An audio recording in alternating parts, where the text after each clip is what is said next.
Hello everyone, welcome back to my YouTube channel. आज हो गई है 30 जून और आज इस क्लास में मैं आपको करवाने वाली हूं जो कुमार गौरव सर द्वारा आज 3 जून को करंट अफेयर्स की क्लास करवाई गई है।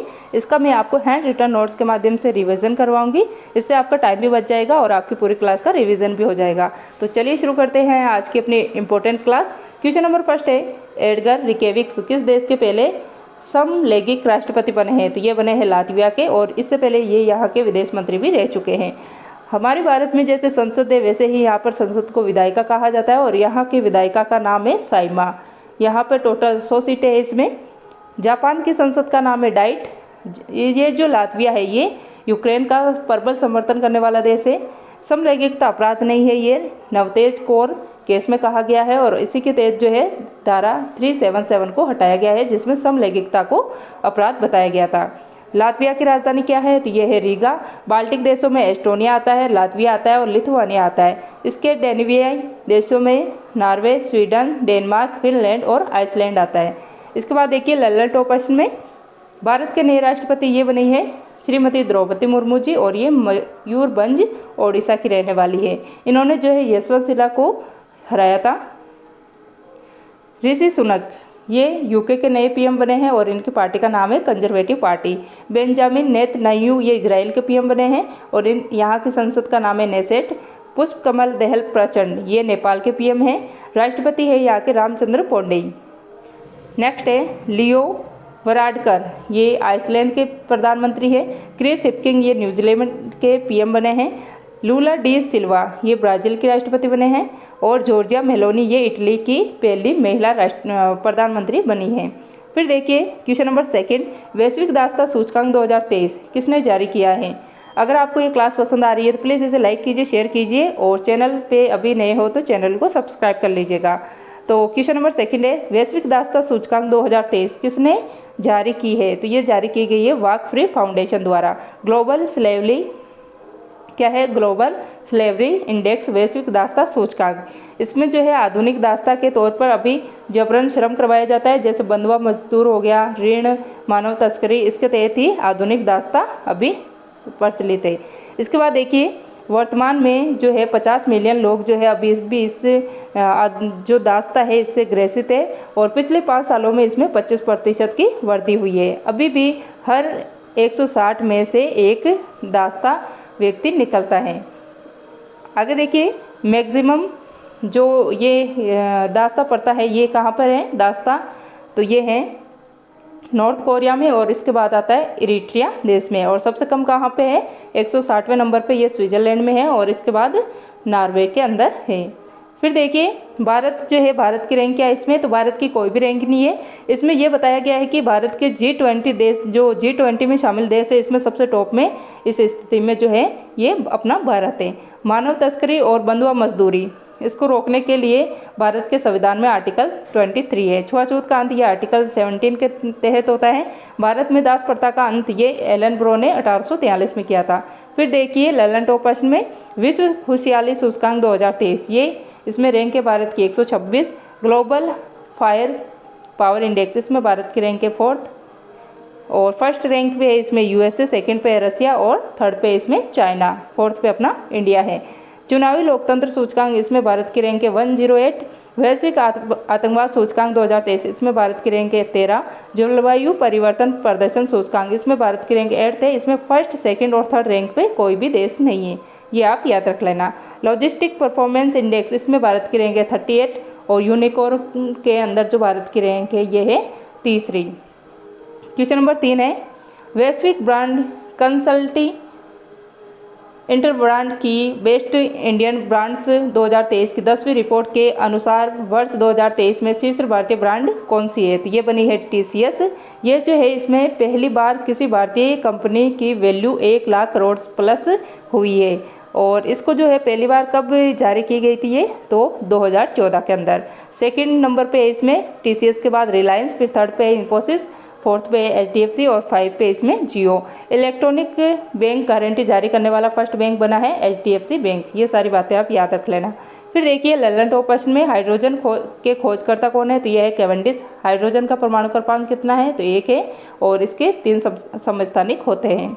भारी जल, इसका फॉर्मूला क्या है? D2O को भारी जल कहा जाता है और परमाणु भट्टी में इसका मंदक के रूप में प्रयोग किया जाता है। पानी का अधिकतम घनत्व कितना है? तो ये है 4 डिग्री सेल्सियस। नेक्स्ट है ड्राई आइस, तो ये सॉलिड CO2 को ड्राई आइस कहा जाता है। सर्वश्रेष्ठ किस्म कोयला की कौन सी है? तो ये है एंथ्रासाइट। और भारत में सबसे ज़्यादा कोयला कौन सा पाया जाता है? तो ये पाया जाता है बिटुमिनस। थोरियम के भंडार भारत में कहाँ पर कौन सी मृदा में मिलते हैं? तो ये मिलते हैं मोनोजाइट मृदा में, जो कि केरल में पाई जाती है। बॉक्साइट किसका एस के है? तो ये एल्यूमिनियम का है। हेमेटाइट और मैग्नेटाइट ये किसके एस के है? तो ये लोहे के हैं। और केलेमाइन एस के किसका है? तो ये है जिंक का। फिर देखिए question number 4, liberation war gallery का उद्घाटन कहाँ पर किया गया है? तो ये बांग्लादेश के द्वारा इसका उद्घाटन किया गया है। किसके द्वारा किया गया इसका उद्घाटन? बांग्लादेश के द्वारा इसका उद्घाटन जो भारतीय उच्चायोग है इसके अंतर्गत किया गया है। यहाँ पे उच्चायोग कर लेना। तो इसके अंतर्गत जो है इसका उद्घाटन किया गया है। इसमें जो है 1971 में जो मुक्ति संग्राम हुआ था, इसकी दुर्लभ तस्वीरें जो है इसमें रखी गई है। 1971 में जब पश्चिमी पाकिस्तान ने ऑपरेशन सर्च लाइट चलाया था पूर्वी पाकिस्तान पर, तब पश्चिमी पाकिस्तान के जो राष्ट्रपति थे ये थे याह्या खां। और इसमें जो विजय रहा था, ये रहा था, इसमें जीतने वाला पूर्वी पाकिस्तान था। और इसमें सहायता की थी भारत ने उस समय, जो अपने इंदिरा गांधी जी थी इनके द्वारा इसमें सहायता की गई थी। और 16 दिसंबर 1971 को पाकिस्तान के ने घुटने टेक कर जो है इसमें अपनी हार स्वीकार कर ली थी। और बांग्लादेश इसके बाद नए देश के रूप में सामने आया। इसके बाद देखिए कि भारत ने 1971 में ऑपरेशन त्रिशूल चलाया था और इसी के तहत जो है कराची बंदरगाह को तबाह कर दिया गया। बांग्लादेश की राजधानी ढाका है। यहाँ की मुद्रा यूरो है। और साथ ही में यहाँ पे इसकी मुद्रा आप टका करना, क्या है? टका, ये यूरो नहीं है, इसमें इसे करेक्शन कर लेना। यहाँ के PM है शेख हसीना। और बंगबंधु किसे कहा जाता है? शेख मुजीबर रहमान को जो है बंगबंधु कहा जाता है। फिर देखिए लल्लन टॉप में मैत्री पाइपलाइन, ये भारत और बांग्लादेश के मध्य है डीजल सप्लाई के लिए। बंधन एक्सप्रेस और मिताली एक्सप्रेस ये भारत और बांग्लादेश के मध्य चलती है। और संप्रीति युद्धाभ्यास ये भारत बांग्लादेश के मध्य होता है। बोंगो सागर ये भारत बांग्लादेश के मध्य होता है। ऑपरेशन त्रिशूल ये 4 दिसंबर 1971 को भारत की नेवी द्वारा चलाया गया था और इसलिए 4 दिसंबर को जो है नेवी डे भी मनाया जाता है। बांग्लादेश से सीमा बनाने वाले राज्य कौन से है? तो सबसे पहले तो भारत के साथ सीमा बनाने वाला जो देश है ये बांग्लादेश है, सबसे ज़्यादा सीमा बनाने वाला, जिसकी लंबाई है 4096 किलोमीटर। इसके बाद देखिए 5 राज्य जो है बांग्लादेश के साथ सीमा बनाते हैं। पश्चिम बंगाल जो कि बांग्लादेश के साथ भारत का सीमा बनाने वाला सबसे बड़ा राज्य है। और इसके बाद आता है असम, मेघालय, त्रिपुरा और मिजोरम। 5 राज्य जो है बांग्लादेश के साथ सीमा बनाते हैं। भारत बांग्लादेश 3 बीघा कॉरिडोर समझौता ये हुआ था जो 100वां संविधान संशोधन हुआ था इसके तहत। क्वेश्चन नंबर 5 है फूकोट कर्नाली हाइड्रो इलेक्ट्रिक प्रोजेक्ट का निर्माण समझौता ये किसके द्वारा किया गया है? तो ये नेपाल के द्वारा किया गया है। और ये कर्नाली नदी पर जो है ये समझौता हुआ है। इसका निर्माण जो है भारत के NHPC द्वारा किया गया है, जिसका हेडक्वार्टर फरीदाबाद हरियाणा में स्थित है। और इसकी क्षमता रहने वाली है 480 मेगावाट। और इसमें के अंदर जो है 109 मीटर ऊंचा बांध बनाकर इसमें बिजली उत्पादित की जाएगी। और साथ ही में जो अरुण 4 है ये परियोजना भी जो है नेपाल के अंदर चलाई गई है। सार्क का हेडक्वार्टर ये काठमांडू जो कि नेपाल की राजधानी है यहाँ पर स्थित है। माउंट एवरेस्ट इसकी जो पुराना नाम है ये पीक 15 है और नेपाल में इसको सागर माता के नाम से जानते हैं। और माउंट एवरेस्ट की ऊंचाई कितनी है? तो ये है 8848.86 मीटर। फिर देखिए सूर्य किरण अभ्यास ये होता है भारत और नेपाल के मध्य होने वाली एक्सरसाइज है ये। लल्लन टॉप पश्चिम में देखिए दुलहस्ती, बगलिहार, पकलडम और सलाल ये चेनाब नदी पर स्थित है। Nathpa Sakri hydro electric power plant ये सतलज नदी हिमाचल प्रदेश में स्थित है। Tehri hydro electric power plant ये भागीरथी नदी पर उत्तराखंड में स्थित है। Hirakud hydro electric power plant ये महानदी ओडिशा में स्थित है। बाणसागर जल विद्युत संयंत्र ये सोन नदी पर स्थित है, जिसका जो उद्गम है ये अमरकंटक की पहाड़ियों से होता है। Idukki hydro electric power plant ये पेरियार नदी पर केरल में स्थित है। उरी और तुलबुल परियोजना ये झेलम नदी पर स्थित है जम्मू कश्मीर में। फिर देखिए माता टीला परियोजना ये बेतवा नदी पर स्थित है। अलमाटी बांध ये कृष्णा नदी पर स्थित है जो कि कर्नाटक में है। मेटूर बांध ये कावेरी नदी पर स्थित है जो कि तमिलनाडु में है। नेक्स्ट है क्वेश्चन नंबर 6 फोर्ब्स की दुनिया के सबसे मूल्यवान फुटबॉल क्लब जो इसकी सूची जारी की गई है, इसमें टॉप 13 फुटबॉल क्लब चुने गए हैं, जिसमें फर्स्ट पे है रियल मैड्रिड स्पेन का है, जो इसकी कीमत है $6.07 बिलियन। इसके बाद आता है सेकंड नंबर पर मैनचेस्टर यूनाइटेड जो कि यूके का है, इसकी कीमत है $6 बिलियन। आगे वाला क्वेश्चन देखिए, लंदन टॉपर्स में फीफा वर्ल्ड कप 2022, ये इसका आयोजन कतर दोहा में हुआ है। ये 22वें क्रम का है। विजेता टीम है इसमें अर्जेंटीना और उप विजेता है फ्रांस। अगला क्वेश्चन है, इसमें गोल्डन बॉल अवार्ड किसे मिला है? तो ये मिला है लियोनेल मेसी को, और इसमें गोल्डन बूट मिले हैं एम्बाजे जो कि फ्रांस के रहने वाले। फीफा वर्ल्ड कप 2022 का शुभंकर क्या है? तो ये है लाइव। 2026 में जो है फीफा वर्ल्ड कप का आयोजन कहाँ पे होने वाला है? जो कि 23वें क्रम का होगा। ये होगा यूएसए, कनाडा और मेक्सिको, 3 जगह पर इसका आयोजन होने वाला है। संतोष ट्रॉफी के विजेता कौन है? तो बेंगलुरु है जो कि फुटबॉल का कप है। इसके बाद देखिए डुरंड कप, ये भी फुटबॉल से संबंधित है। नेक्स्ट है क्वेश्चन नंबर 7, विश्व मौसम विज्ञान संगठन, इसका फर्स्ट महिला महासचिव कौन बनी है?